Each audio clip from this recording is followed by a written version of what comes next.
As I said earlier during the introduction, today we celebrate the memorial of the Immaculate Heart of Mary. Why is it called immaculate? Why is her heart pure? Because she was immaculately conceived. There was no stain of sin in her. She was most pure. And so it follows that her heart is also pure. You know, my dear brothers and sisters, we cannot imitate the Mary in her immaculate heart. No one among us is pure. No one among us here is immaculately conceived. We are full of stain. But we can imitate her grateful heart. And we can imitate her obedient heart. We cannot imitate her immaculate heart, but we can have a grateful heart. And this has been shown many times in the life of the Blessed Virgin Mary. Her song, Magnificat, it was a song of gratitude. My soul proclaims the greatness of the Lord. She was rejoicing because of the many things that the Lord has done to him. That is gratefulness. That is gratitude. And I guess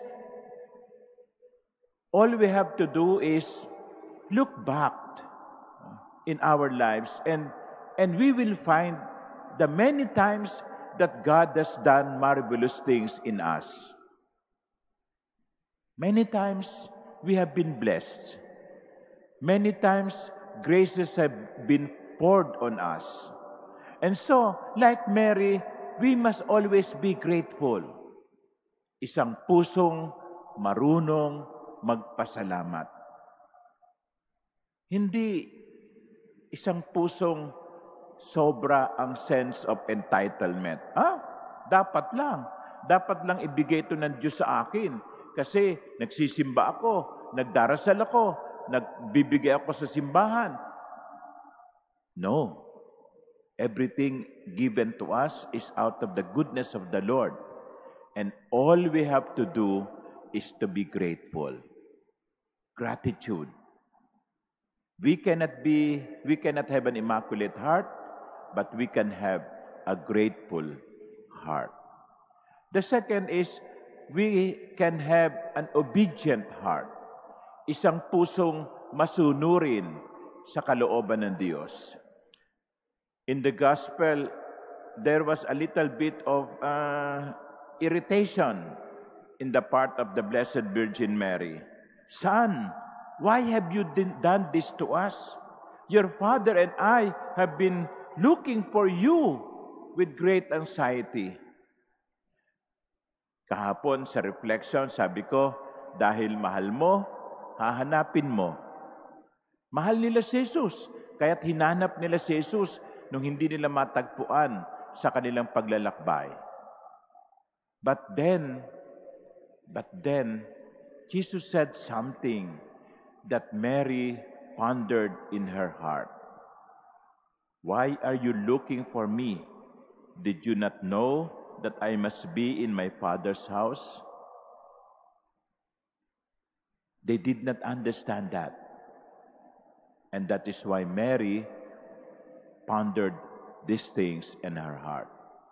And later on, Mary will realize what that meant. When Jesus would leave Nazareth and begin his preaching, his public ministry. And Mary, and all Mary that could utter is, behold, the handmaid of the Lord, be it done unto me according to your word. Obedient heart.